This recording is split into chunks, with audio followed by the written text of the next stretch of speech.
What's up? It's Corinne. We are reading in Neville Goddard's Power of Awareness and how to use this magnificent knowledge to create the life of your dreams. Chapter number 9, Preparing Your Place. All is yours. Do not go seeking for that which you are. Appropriate it, claim it, assume it. Everything depends upon your concept of yourself. That which you do not claim as true of yourself cannot be realized by you. The promise is, whosoever hath, to him it shall be given, and he shall have more abundance. But whosoever hath not, from him shall be taken away even that which he seemeth to have. Matthew 25:29 and Luke 8:18. So what Neville was saying here is that everything is in existence. All the possibilities are in existence. Everything, creation is finished. When you desire something, you have to claim it. You have to assume that that is who you are and allow yourself to become it. Fuse your awareness with it. Hold fast in your imagination. Imagination is one of the biggest key to all that is lovely and of good rapport. For the lovely and good are essential in your life if it is to be worthwhile. Assume it. You do this by imagining that you are already what you want to be and you already have what you want to have. So, as a man thinketh in his heart, so is he. Be still and know that you are already that which you desire, and you will never have to search for it. In spite of appearance of freedom of action, you obey, as everything else does, the law of assumption. Whatever you may think of the question of free will, the truth is your experiences throughout your life, are determined by your assumptions, whether conscious or unconscious. An assumption builds a bridge of incidents that leads inevitably to the fulfillment of your desire. So what is it that you desire? Do you desire to have a successful business? Do you desire to have a relationship with a specific person or a new person? Do you desire to get into the school of your dreams, to live in a particular part of the world? Whatever it is that you desire, claim it. Give it to yourself in imagination. See yourself already in possession of it. Claim it and allow events to unfold in your life. I like to manifest this way. If there is something that I desire, I like to write it down and I tell myself that I am already my ideal self now.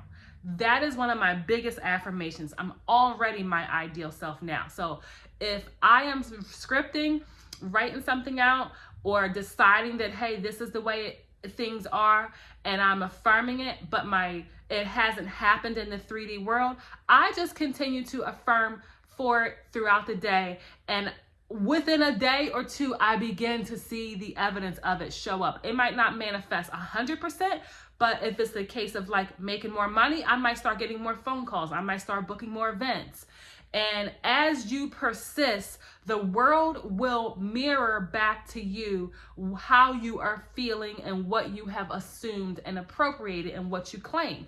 If you claim that life is hard, that money is hard to make, or relationships are hard, or people are treating you wrong, that is what you are assuming, and that is what you are embodying, and that is what is going to be the reflection in your world. What I love about Neville is that he basically tells us to leave the world alone and change yourself. Once you change the concept that you hold of yourself and claim who you desire to be or claim what you desire to have, you will feel an inner shift. There will be an inner shift because your awareness, the identity of self, changes, and you start to see and feel, and you start to think differently. I made a decision this morning to do something, to sign up for a specific type of business coaching, whereas yesterday I wouldn't sign up for it because I thought, well, I want to wait until I have more money and take care of this because this is going to be a monthly thing. And then this morning, after doing my morning routine and working out for an hour, I checked my email and I was like, I'm signing up for this right now. I'm not waiting for nothing. Everything's conforming to me. This is the coach that I want to work for this specific business, and I'm going for it. And yesterday I was in a different thought form. I was at the end of the day of work. I was tired. I just really didn't feel like it. This morning I was in a different state of consciousness, and I claimed and I decided that this is who I am and this is the direction I want to move into, and my thoughts were different.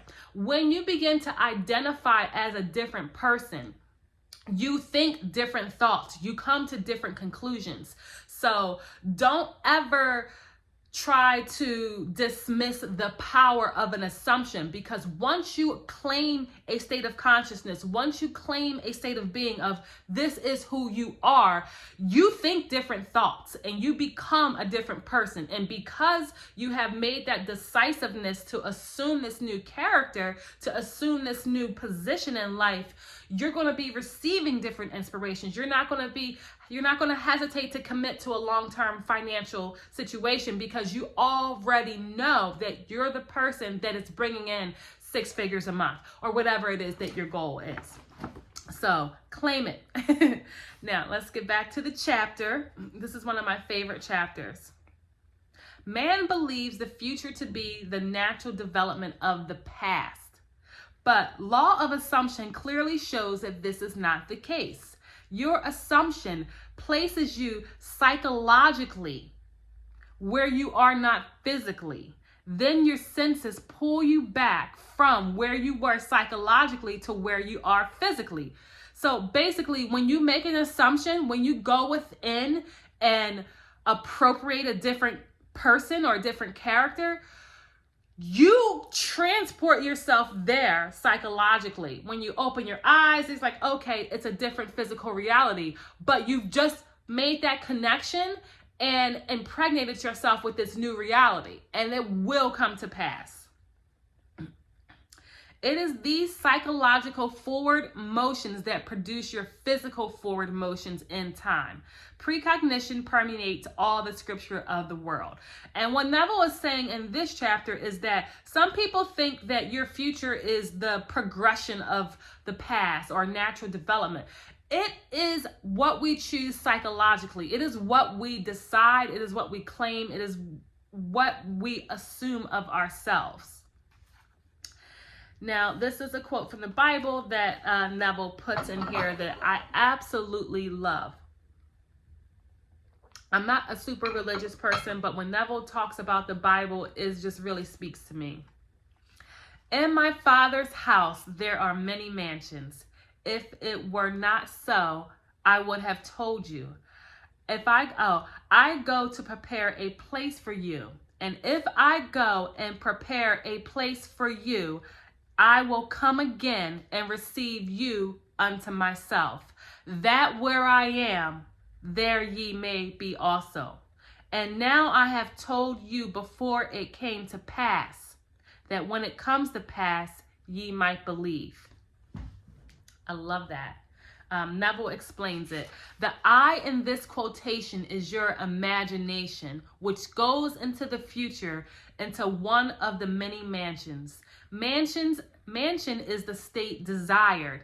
Telling of an event before it occurs physically is simply feeling yourself into the state desired until it has the tone of reality. You go and prepare a place for yourself by imagining yourself into the feeling of your wish fulfilled. Then you speed from this state of wish fulfilled, where you have not been physically, back to where you were physically a moment ago. Then, with an irresistible forward motion, you move forward across a series of events to the physical realization of your wish, that where you have been in imagination, there you will be in flesh also. So basically, if you can psychologically, if you can close your eyes, if you can go within and you can go to the state that you desire and see yourself as the person that you want to be, or experiencing that which you want to desire, if you can go there, that is your new mansion, and you receive it unto you. We are creating with our power of awareness, and we are giving it to ourselves. We are receiving it unto ourselves. We are changing it. We are the operative power of creation. And that which we assume, that which we appropriate, that which we create in our mind is reflected out. It is reflected out. It's powerful and it's amazing. There's a couple more lines in this chapter and then we'll close out this video. Oh, actually there's just one sentence. Unto the place from whence the rivers come, thither they return again. Ecclesiastes 1:7. So I would say the main message of this chapter, preparing your place, is to create in your mind's eye that which you desire to be. Hold it in your imagination.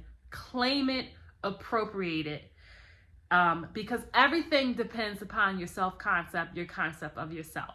And that's it. My name's Corinne. Please make sure you like, share, comment, and subscribe to the channel, and we'll catch you on the next video.